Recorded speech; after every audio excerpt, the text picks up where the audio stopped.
Continuamos en nota22.com por TV. En el primer bloque, Carlos, hablábamos de la violencia en el fútbol. Y la verdad que otro tema que preocupa también muchísimo a la sociedad es lo que está ocurriendo en el ámbito escolar, en el ámbito de la escuela. Y justamente vamos a continuar con el tema violencia, pero en esta situación, en este instante, con la violencia en el ámbito escolar. Para eso estamos con la docente, Patricia Michelena, que es de la Comisión Asesora en temas educativos de la Unión Docentes Argentinos. Y precisamente en esta continuidad hablaban los abogados de que hay un reflejo de la violencia social que ha cambiado mucho y que se ve en el ámbito del fútbol. ¿Cómo lo observás en el ámbito de la educación? Bueno, buenas noches, muchas gracias por la invitación. Lo cierto es que la escuela no pertenece ajena a la violencia y al resto de las adversidades que se dan en la sociedad. Todo lo que pasa afuera traspasa las aulas, las paredes del aula y se instala en ella como un fenómeno en el cual los docentes tenemos que hacerle frente, ¿no? No resulta fácil llevar a cabo el hecho educativo dentro de este marco, digamos, de este marco social y de estas adversidades, sobre todo la violencia. O sea que el docente se enfrenta permanentemente continuamente con situaciones violentas a las cuales podemos o hacerle frente o hacer de cuenta que no pasó nada. Vamos a lo concreto. En una situación de violencia que ocurre en el aula o en el patio de la escuela, tenemos esos dos caminos. Con el modelo educativo anterior, excluiríamos al alumno de la escuela y trataríamos de minimizar la situación con el resto de la comunidad educativa, suavizar un poco la situación con los padres y continuar con el hecho educativo tal y como lo veníamos realizando. Como le dije antes, esto pertenece al modelo anterior educativo, en donde el profesor está frente al aula, imparte sus conocimientos y el chico de frente, sin interpelar lo que dice el profesor, se apropia de los conocimientos, ¿no?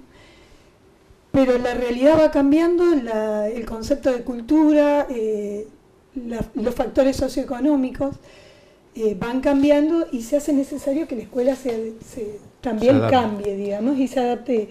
Y este modelo actualmente no funciona, porque hacerle frente a un acto educativo excluyendo al chico de la escuela nos acarrea mucho más problemas que hacerle frente. No da resultado, digamos. No da resultado. En una mirada mucho más acorde a la realidad, y desde las investigaciones educativas que hacemos nosotros en los diferentes ambientes educativos, en diferentes escuelas y en diferentes contextos educativos,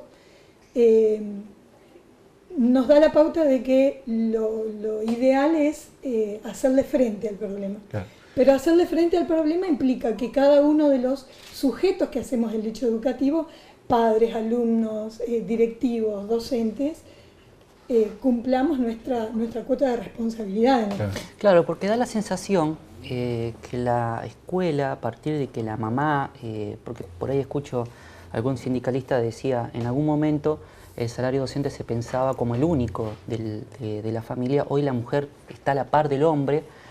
Los hijos prácticamente en muchas situaciones se crían, como se dice comúnmente o vulgarmente, solos por la actividad laboral de los padres, y la escuela da la sensación que por momentos es un lugar de depósito, para decirlo en un término muy vulgar, a donde el chico queda ahí, es un lugar de estar, a pesar de que es para otra cosa, ¿no? Claro, ahí estamos hablando dentro de los nuevos mandatos que tiene la escuela, hablamos del de contener, y para algunos docentes, por ejemplo, el contener es una cuota más de afecto y de comprensión hacia el alumno como compensación de la falencia que tiene en la casa.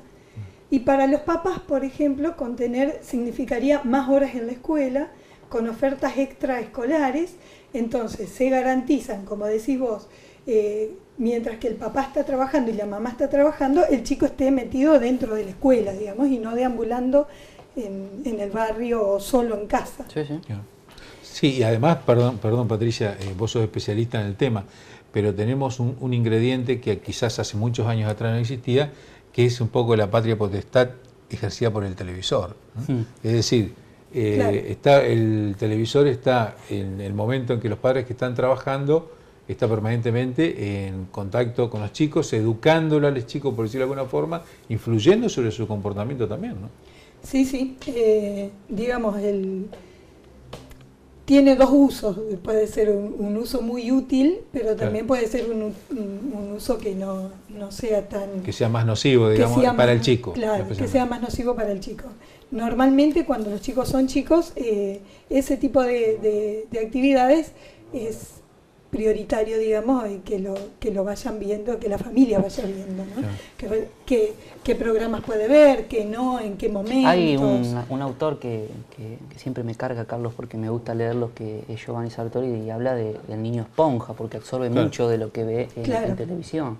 Sí, sí, y eso influye sin duda. Bueno, Zaffaroni, sociedad, para ir al derecho, habla de que... la sociedad teledirigida. Sí. Inclusive la televisión tiene mucha influencia cultural, que posiblemente el docente tenga que trabajar también en las aulas, ¿no es cierto?, sobre cada uno de los temas, porque los chicos tienen influencia de la televisión permanentemente. Sí, sí. Uno de las diferencias que hay entre la nueva forma que viene, digamos, de educar, la nueva este nuevo bagaje de conocimientos que queremos implementar, la escuela, el aula, digamos, debe transformarse, ya no es el docente en que imparte conocimientos y el chico escucha y aprende de lo que le dice el profesor, sino de transformar el aula en un espacio de construcción de conocimientos.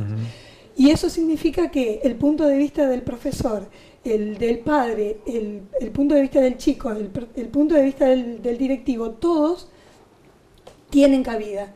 Y aún así el chico que es agresor en este caso y el que es agredido también.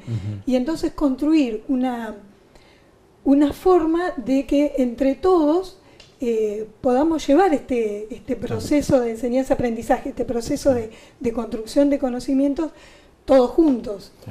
Pero vos estás proponiendo, Patricia, una nueva escuela, digamos, por lo que yo escucho, desde el punto de vista cultural. Claro, porque en realidad lo que venimos haciendo hace muchos años es ir adecuando la educación a los cambios sociales que se van suscitando. Pero acá hemos llegado a un punto en que la educación no puede adaptarse, sino que tiene que cambiar radicalmente. Hay que cambiar culturalmente. Hay que cambiar porque la sociedad ha cambiado radicalmente.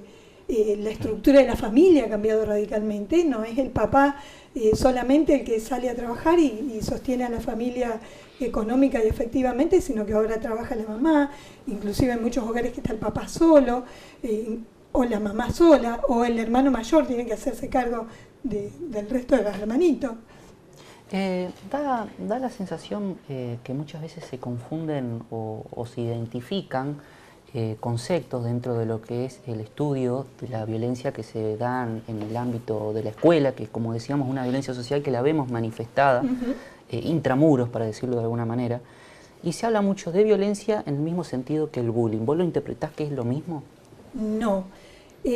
Hay una marcada diferencia entre participar de un hecho violento en forma aislada y de un hecho de acoso escolar en forma aislada y de verse afectado o inmiscuido en una situación prolongada, digamos, en el tiempo y cruel de acoso escolar. O sea, el bullying sería alumno-alumno, digamos, relación alumno-alumno, o profesor-alumno también se considera bullying. A ver, se considera violencia a todo acto u omisión que ya sea dentro de la escuela, alrededores, o cuando estamos dictando las actividades extraescolares, que pueda dañar a un tercero que puede ser una cosa, y eso se puede dar entre chicos, puede darse entre padres con docentes, puede darse entre docentes. Sí, sobran ejemplos. Interdocente, digamos. Interdocente, en fin. Sobran ejemplos que vemos a diario, el problema es alumnos que prenden el fuego a los docentes que son, digamos, enfrentados por sus padres, ahí una cuestión complicada. Sí. El tema central es que esa situación violenta, aislada, se transforme en acoso escolar, en un perseguimiento a lo largo del tiempo. Más constante. Más constante. Y eso, a eso se le llama acoso o bullying. La verdad esa es la diferencia, digamos. El bullying, como para cerrarlo de alguna forma, el acoso escolar es una forma característica y extrema de violencia escolar. Sí, sí, más sostenida en el tiempo. Más sostenida en el tiempo y que causa, que se da ya sea psicológica, verbal o físicamente, pero que transcurre en el tiempo, ¿no? Patricia, una pregunta de lo que vos estás comentando. ¿Los docentes están capacitados para enfrentar el tema de violencia o el bullying? Nos capacitamos continuamente, pero hay una fuerte tendencia en este cambio radical que hemos hecho y que queremos llevar a cabo en educación, sobre todo porque la ley 26.206 así lo indica y las nuevas leyes también, ¿no? De constantemente estar buscando material, porque esto de construir o de transformar la escuela y en un espacio de construcción del conocimiento implica un cambio estructural desde lo pedagógico. Es que para un chico, yo creo que coincido totalmente con lo que vos decís, porque para un chico los episodios más lindos que uno recuerda normalmente son de los compañeros de la escuela, de esas vivencias de la escuela, y por eso creo que es importante, claro, y vale el esfuerzo, la capacitación y la coordinación como para poder lograrlo, ¿no? Claro, en este intento la mirada del docente la figura del docente deja de ser el que dicta, es más bien el guía. El guía. En esta construcción. Aprenden los dos. Claro, de alguna manera. Porque el docente nunca deja de ser alumno porque sigue aprendiendo. Una última pregunta, en verdad le voy a pedir a Marcos Martínez, nuestro director, que ponga en pantalla dónde se puede inscribir la gente un congreso, el 5º Congreso Nacional de Educación Técnico Profesional. El título es La educación técnico profesional como garantía de un proceso de desarrollo con crecimiento económico y justicia social. ¿Esto se desarrolla? Esto es así, sí. Por quinta vez la Unión Docentes Argentinos, conjuntamente con la Federación Argentina de Colegios de Técnicos, la FACTEC, organiza el 5º Congreso Nacional de Educación Técnico Profesional los días 14 y 15 de mayo en Villa Mercedes, en San Luis, bajo este lema que vos leíste, lo cual resulta muy interesante porque ahí tenemos la mirada de todo a lo largo y a lo ancho de la Argentina, porque es un congreso nacional. Lo importante es que nos escucha la gente de Paraná, salimos por Somos Paraná, la gente de Santa Fe, Somos Santa Fe, y también hemos sumado en este último tiempo Somos Rafaela. Quiero agradecerte mucho tu presencia, Patricia. Sé que estás con tus actividades escolares y bueno, has venido a contarnos un poco sobre esto, que seguramente en los próximos programas vamos a armar un panel. Tenemos varios ya que he pensado con Carlos sobre, entre eso, violencia en las escuelas, ¿no? Violencia del ámbito escolar, para decirlo mejor.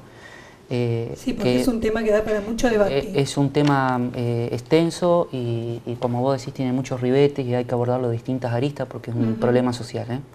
Bueno, así que muchas gracias por venir. Muchas gracias por la invitación y siempre es un placer estar acá compartiendo con ustedes la reflexión de algún tema educativo. Bueno, muchas gracias, Patricia. Carlos, nos vemos la semana que viene. Muy bien. Nos vemos la semana que viene.